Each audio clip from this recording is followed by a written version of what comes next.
All right, guys, welcome back to my desk studio. Thank you so much for stopping in. This is, of course, Unbox and Chill. Welcome back. We do have an unboxing today. A watch we're going to take a look at. It is one that I did get from WatchGang.com, but it's going to be a little bit different scenario today, guys. I actually got this watch a couple days ago.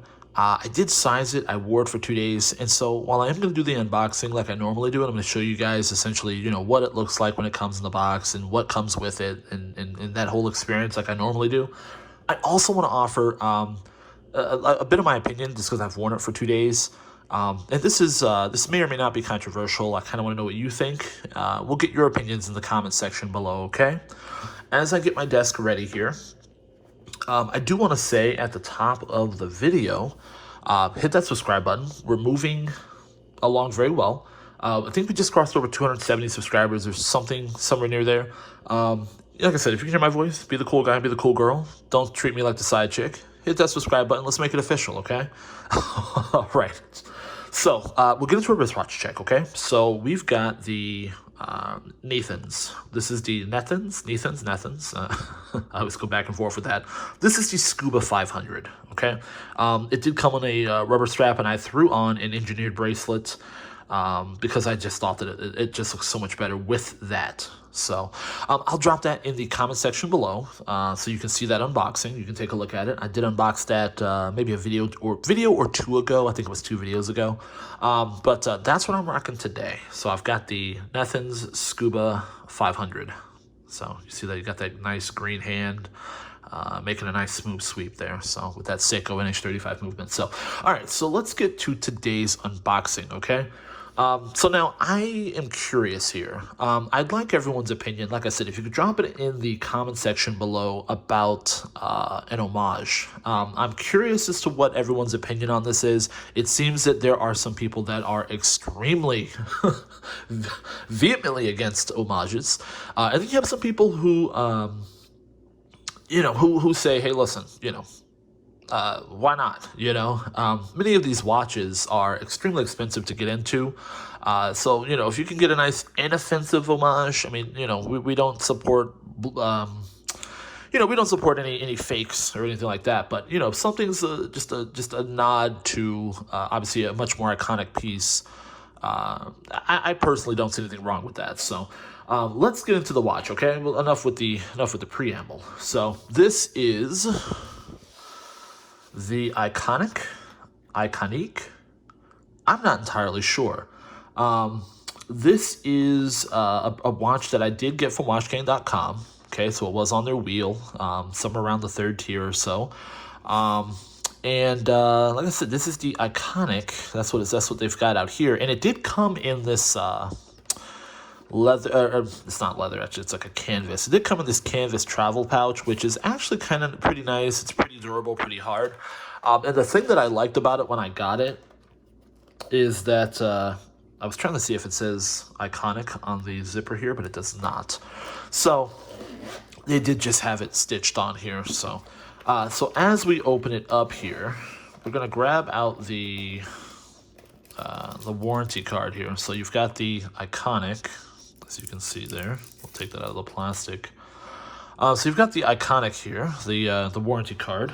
You've got all that information there. No information, they didn't fill it out, but yeah, you've got the iconic warranty card here. And then you've got the watch. So now that's essentially how it came. That's all it came with, just that. So you do get this nice zipper case, which I do really like actually, but and then it does come with an extra spot, which I thought that was very cool, so that you can have, you can also include perhaps a dress watch here as well, and you have a nice, carrier for a nice 2-piece watch collection, if you go on vacation here. And then also up here, obviously you take out the warranty and the instruction manual. You could fit straps, and then of course you've got your carrying case with a 2-piece watch collection and straps if you want to switch it up. So I thought that the just the case alone was actually very nice, in terms of it coming with the watch here. So now let's get into the watch here. So this is the Ocean Diver, and as some of you are already screaming, I'm sure, because it is an homage. Okay, so this obviously takes heavy styling cues from a a Rolex Submariner. And as you can see, it does have that nice blue dial, a bit of a sunburst effect on there. It does have a ceramic bezel. Okay, so it's got the nice ceramic bezel. Again, this is the Ocean Diver model. You do have Superluminova. Okay, and then you've got let's see, just kind of basic specs in terms of 916L stainless steel. It does have a screw down crown. We'll check out the water resistance on the website. But as you can see, it has the iconic here, and it does have the Ocean Diver at the bottom there. So, but listen, in terms of the specs, sapphire crystal, ceramic bezel, 916L stainless steel, screw down crown, Seiko NH35 movement. It reads like, kind of the who's who of kind of a top micro brand watch, so it's nothing groundbreaking here in terms of, it's not a Swiss movement. It's not, so in terms of movement, it is just kind of an NH35, which is kind of the minimum that you want to go with in terms of one of these micro brands. It is not a, it doesn't have any, Swiss, Swiss ETA or something like that. It doesn't have any Swiss movements. But, again, it's not, in my personal opinion, it's not a terrible piece as we get a shot of the case back there. So as you can see, it's that's the case back there that is screwed down as well. Solid end links, okay, and then the in terms of the bracelet, it looks like it has screws. So the bracelet has screws, and then also in terms of the clasp. So as you can see, you have the iconic logo there, and then as you open the clasp, you see it's this deployment clasp. So it's really not a bad watch when you look at everything here. Okay, when you look at everything here as a whole, it's a good piece on paper in terms of the specs. If this had a Swiss movement, it would probably be worth, would cost more money than it does. And so this is one of those things where, would you wear this? Would you wear an homage? Would you wear this to dinner? Would you wear this out? Would you feel subconscious about having a Submariner homage? Let's pop it on the wrist here, because to me personally, you have to understand, guys, a Submariner for what, the base model, for the cheapest one. I'm not talking about getting something used. I'm just kind of saying, if you were to just go in and try to pick up your typical basic black Submariner. We're not even talking about specialized colors. We're talking about just a basic black Submariner watch. I mean, dude, you're looking at, $9,000 or $10,000 is what I've seen out there, just for a new base one. And it's one of these things where, and we're talking about, with the ceramic bezel, we're talking about the newest model. And it's one of these things where, who's got that kind of cash? And I understand that this is an aspirational thing, right? I get it, perhaps after you've hit some milestone, perhaps you get that big promotion at your job, your business makes a lot of money, perhaps you become, a tenured professor, something, you go ahead and you get that piece that you're going to be able to pass down for a very long time. Now, for me anyway, I just feel like I have no problem with wearing an homage. If you like the look of the Submariner, but you don't have Submariner cash, there's nothing wrong with wearing an homage. Just keep in mind, guys, we don't support blatant copies. We don't support fakes. We wouldn't want to do anything like that. But if something's an homage and it's stated as such and it's purported as such, I don't really see an issue with that.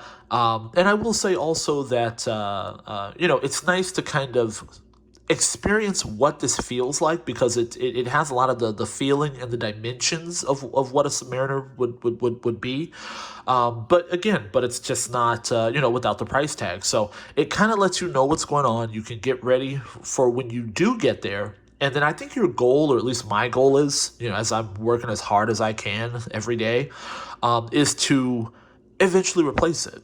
So let's say I have that Submariner homage. What I want to do eventually is, once I get to my, a time where, once I get to that stage in my life where I say, okay, I can afford to spend 10 grand on a watch, and it's not going to come from anywhere else in my, anywhere else. It's not going to be an issue. I can do that effortlessly. It's not going to be a problem. When I get to that point, I see this kind of iconic trading of the pieces, right? So this piece I would eventually, if I hold on to it, this would be something that I would retire and then say, hey, look, I've moved up. I now have the actual Submariner piece. I have the actual watch that this is based on. So, and if you guys are fans of the channel, you'll know that that's what I did. I think the first turtle watch that I had was like a Heriter Morrison. It was, turtle, essentially an homage to that watch. I wore that watch for almost a year and I loved it. I got an actual Seiko Turtle, and I love that watch. I'll probably never get rid of it. So it's one of these things where, you can wear the piece, and you can, grow in respect for it. And as we learn and as you grow in watch collecting and as you kind of understand where things came from, you can move into the direction of getting something that is, a little bit higher quality and that sort of thing. But, to me, I just don't think it's that controversial an homage. But if you do, like I said, I'd like to know what you think in the comment section below. But this particular piece, before we check out the website, one thing that I really like about it, as I've worn it for 2 days now, is that the sizing. Now, keep in mind, if you watch the channel, you know that I'm a bigger guy. Okay, you know that I'm 6'2", 200 plus. What I like about this piece a lot is that I usually am self-conscious about wearing a smaller watch, okay? 39, 38 millimeter, I usually don't do that. 40 is pushing it, but I can do it if it's stainless, maybe. This watch is 40 millimeters, okay? And what I really like about it is, the bracelet here, it goes down and it gets real thin. It goes down to like 18 millimeters. I don't own a lot of 40 millimeter watches, to be honest with you. But what I notice is this being so small, because keep in mind, I think most of my watches are 44, anywhere from probably 43 to probably 45 millimeters, most of the pieces that I own. What's nice about this watch is that it melts away, full range of motion and everything like that. It doesn't feel tight. You almost forget that you're wearing it at all. Your movement's not restricted, any of that, and you almost forget that you're even wearing this watch because it is so small. It's not a wrist monster, it's not huge, and I really, really actually have enjoyed that over the past 2 days. In terms of the looks, like I said, it looks like a Submariner. If you like a sub, you'll probably like this to some extent. But let's check out the website, okay? Let's check out the website, and then we'll get out of here. So this is the website here. So this is Iconic. This is their website, okay? So here we are here. Okay, so you see that's the color that we have. We have the blue on blue ceramic bezel. We'll see if we can find the specifications here. So you've got the movement, as you can see, in H35.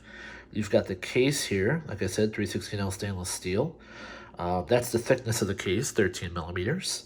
You've got a 200 meters water resistance. Let's see here.